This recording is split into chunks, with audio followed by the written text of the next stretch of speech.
네, 안녕하세요. 정고수의 땅 따먹기 정진관입니다. 오늘은 2029년 준공 양주 옥정에서 포천 7호선 연장을 계획하고 있죠. 이 부분이 조금 더 구체화될지도 모르겠습니다. 알아보도록 하겠습니다. 자, 오늘은 이렇게 진행할게요. 주제가 하나입니다. 옥정에서 포천 광역철도 기본계획 승인 어떻게 진행되는지 차근차근 알아볼게요. 출발하겠습니다.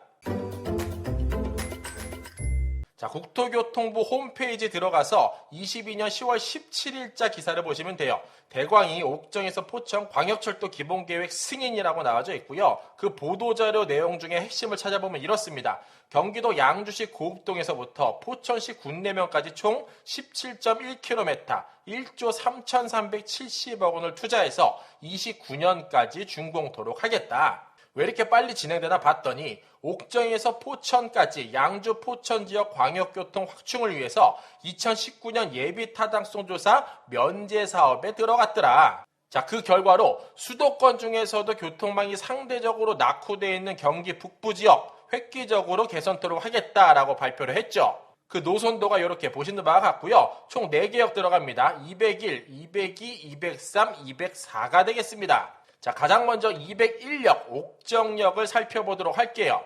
이곳 같은 경우에는 이미 신도시가 만들어져 있죠. 2기 신도시로서 개발된 옥정지구가 되겠는데, 자, 정확히 역사가 들어가는 곳은 이곳입니다. 옥정동 958-5번지가 되고요. 자, 이렇게 보시는 바와 같이 그 역사가 들어갈 곳은 이미 도시로 형성이 되어져 있어요.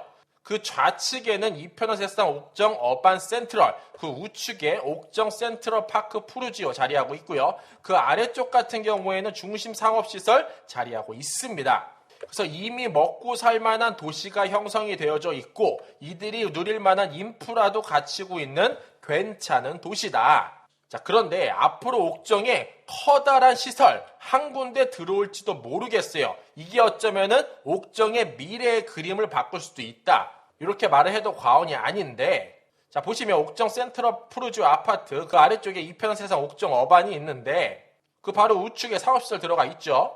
바로 이곳, 이 자리가 오늘날 허허벌판으로 뻥 뚫려져 있고 모델하우스만 잠깐 지어져 있는 모습 확인해 볼 수 있어요. 이곳의 용도가 무려 복합시설 용지와 상업시설로 되어져 있죠.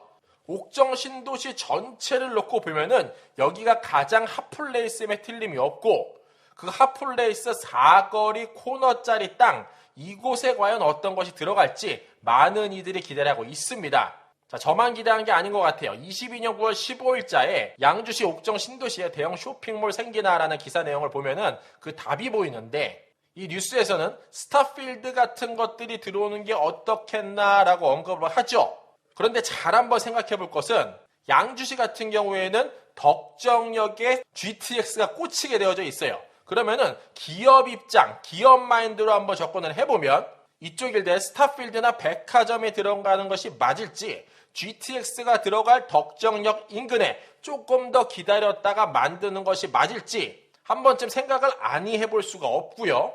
덕정역 같은 경우에는 옥정 신도시뿐만 아니라 기존의 양주시, 포천시, 연천시까지 다 머금는 곳이 앞으로 만들어질 것이기 때문에 기업을 운영하는 대표라고 하면 이곳을 선택할지, 양주를 선택을 할지, 덕정을 선택을 할지 한 번쯤 고민이 될 것 같다. 따라서 여기서는 이렇게 언급을 해요. 파주 스타필드 이점 사례를 분석해 볼 필요가 있는데 파주 스타필드 같은 경우에는 아래쪽에 스타필드 시티 같은 게 들어가고 그 위쪽에는 주택가가 들어가죠.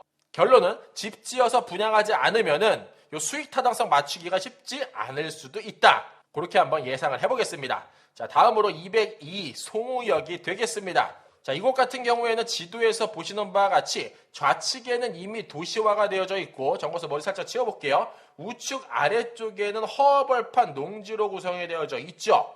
일단 역사가 들어가는 곳은 송우리 119-1번지로 들어갈 것 같고요. 철도 노선이 이렇게 흘러가고 그 스탑존은 이곳이 될 것 같습니다. 자, 우측 지도에도 입혀보면 이런 느낌 확인해 볼 수 있고요.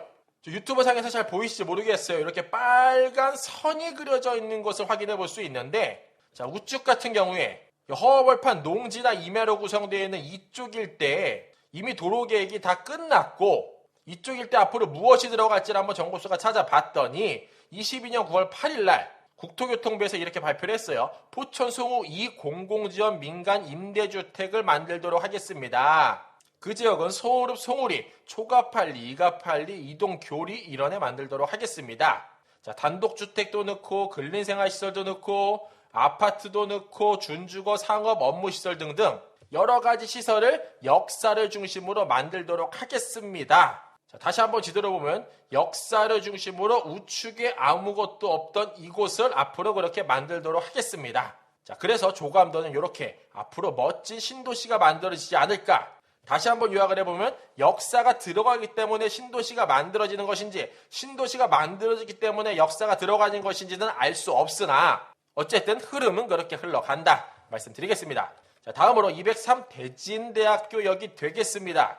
자, 이것도 마찬가지로 보시는 바와 같이 별거 없어요. 자, 가장 먼저 역사가 들어가는 곳은 선당동 55-13번지로 들어갈 것 같고요. 이 빨간 색깔 네모 친 곳이 역사 스탑존, 철길은 이렇게 깔릴 것 같습니다. 자, 이 역사가 멈추는 이곳 바로 앞에는 대진대학교 정문 이렇게 보시는 바와 같이 자리 잡고 있고요. 자, 이것도 마찬가지로 도로 계획이 이렇게 멋지게 잡혀져 있죠. 허나 여기에 체크 포인트 가장 중요한 부분은 이곳 일대라기보다는 요 바로 위쪽에 있는 요 산처럼 생긴 요 녀석일 것 같아요. 일단 역사 203번 역은 요곳에 자리하게 되고요. 철길이 이렇게 포천시청역 204번 역을 향해서 위쪽으로 뻗어 나갑니다. 그 좌측에 대진대학이 있고 이와 수평하게 이 우측 이곳이 과연 무엇일까? 자, 위성사진으로 보면은 구글어스로 보면 이렇게 확인이 되죠. 조금 더 땡겨 보면은 이렇게 보입니다. 바로 포천공항이 되는데 현재는 군공항으로 활용을 하고 있다. 그러나 이게 어쩌면은 김포공항의 대를 잇는 경기권의 엄청난 시설로 바뀔 수도 있을 것 같다. 이렇게 흐름 체크해 보고요. 자, 그 이유는 아주 간단합니다. 제5차 공항개발 중장기 계획상에서 2030년이 되면은 김포공항은 포화화가 된다. 따라서 6차 공항개발 계획 안에 이 포천공항이 언급이 됐고 21년에서 25년까지 커다란 계획을 짜는 데 있어서 포천비양장 내 민간시설을 설치하는 것을 검토 중에 있더라. 더불어서 과업지시서 내용도 살펴보면은 이렇게 명확하게 언급하고 있어요. 포천시에 위치한 기존 운영 중인 군비행장 공동사용으로 저자본 투자로서 고부가 가치의 첨단 항공교통 인프라를 구축할 수 있다. 자, 이어서 이렇게 이야기합니다. 지역공항을 유치하여 수도권 북부지역의 항공교통 중심지역으로 육성해서 낙후된 경기 북부지역을 발전토록 하겠다. 지금 오늘날 경기권 같은 경우에는 성남에 서울항공이라고 하나 있고 서울공항 하나 있고 김포공항이 하나 더 있는데 성남에 있는 공항 같은 경우에는 대통령이 대부분 많이 활용을 하고 있어요. 따라서 안전에도 위협이 되기 때문에 포천공항이 아주 타당하다라는 목소리가 지배적입니다. 결론은 203번 대진대학역도 만들어질 것이고 그 위쪽에 공항까지 만들어지게 된다면은 이쪽 일대에 엄청난 일자리가 몰릴 수밖에 없고 많은 좋은 인프라들, 호텔부터 자리할 수밖에 없다. 이렇게 말씀드릴 수 있겠네요. 자, 다음으로 204번 포천시청역 종점역이 되겠습니다. 자, 이것 또한 비슷한 패턴으로 그려져요. 위쪽에는 오래된 도시 자리하고 있고 이 강을 끼고 포천천을 끼고 요 아래쪽이 오늘날 허벌판인데 마찬가지로 철길이 이렇게 흘러가고 그 중심에 철도 스탑존이 있습니다.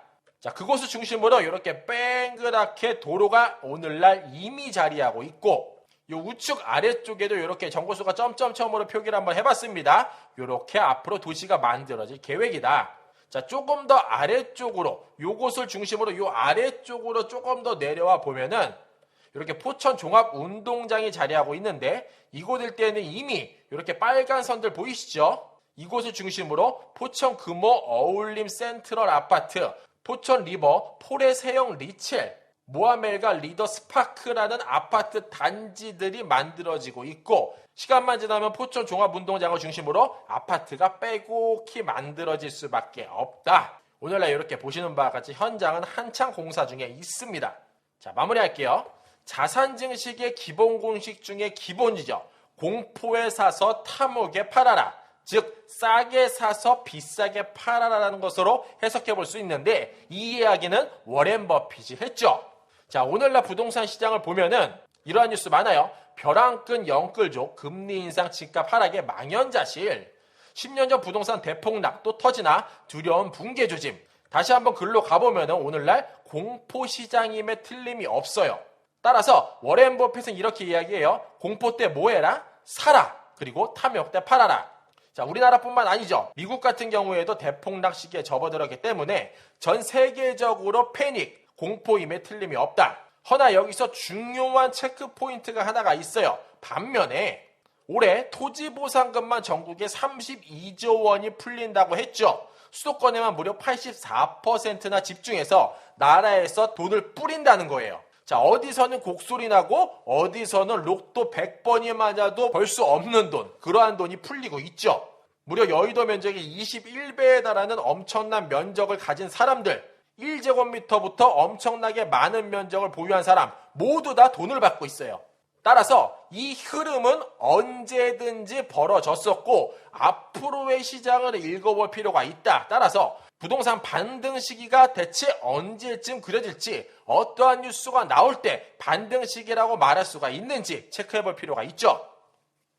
자, 다시 한번 역대 대통령 소환해 봤고요. 박근혜, 이명박 대통령 때가 어쩌면은 매수 시점, 문재인, 노무현 대통령 때가 어쩌면은 매도 시점이라고 불릴 수도 있어요. 박근혜, 이명박 대통령 때는 공포시장, 문재인, 노무현 시장 때는 탐욕시장, 이렇게 요약을 해볼 수도 있는데, 그러면 오늘날 윤석열 정권은 과연 무엇이냐? 자, 과거 뉴스로서 이러한 뉴스가 나오기 시작을 하면 어쩜 매수 시점일지도 모르겠다. 이렇게 조심스럽게 권면드려요. 자, 뉴스를 과거로 조금 소환을 해봤습니다. 2008년도고요. 토지거래 허가구역 확 풀린다. 자, 그러면은 정부는 왜 반드시 엄청난 규제 쪼았던 거를 풀 수밖에 없고, 그에 가장 기초가 되는 토지거래 허가에 대한 것들을 대폭 해제를 해줄 수밖에 없나? 이유는 아주 간단합니다. 택지가 안 팔리고 중도금도 못 내요. 어디서? LH에서. 그래서 쌓이기만 하는 빚, 이게 점점점 눈덩이처럼 커진다. 그 결과로 과거에 판교, 김포, 한강 신도시도 분양이 연기됐던 적이 있더라. 자, 2008년, 9년도로 돌아가서 판교의 아파트 살 수 있는 기회가 있다라고 하면 오늘날 안 살 사람 있을까요? 다시 얘기해서 32조 원이 풀리는 모든 지역에는 신도시가 들어갈 것이고, 그 신도시를 LH라는 기관에서 토지 분양을 할 건데 결국 안 팔리기 시작을 할 거예요. 그래서 중도금도 못 내는 일이 벌어지고 헐값에 건설사들이 이거를 사들이기 시작을 할 겁니다. 그래서 건축 단가를 다운시킬 수밖에 없고, 오늘날 굉장히 많이 올라가서 조금씩 빠지고 있는 주택 가격보다도 훨씬 더 저렴한 가격으로 풀리지만 사람들은 거들떠도 안 본다. 이때가 바로 공포시장이다. 그 공포시장에서 정확한 지역을 찾아서, 앞으로 그 지역에서 랜드마크가 될 수밖에 없는 그 지역을 찾아서 남들보다 먼저 그곳에 씨앗을 심어놓은 이 부분을 정고수는 권면드리고, 자, 오늘날 보시는 바와 같이 힘든 부동산 한파 반드시 기다리면, 여기 버스 열심히 달리고 있어요. 버스는 내 눈앞에 올 수밖에 없죠. 그 시기를 한 10년 정도로 넉넉히 두고 보시기를 권면드리면서 정고수의 땅 따먹기와 함께 꾸준하게 흐름 체크해 보시기를 추천드리겠습니다. 이상으로 정고수였습니다. 안녕.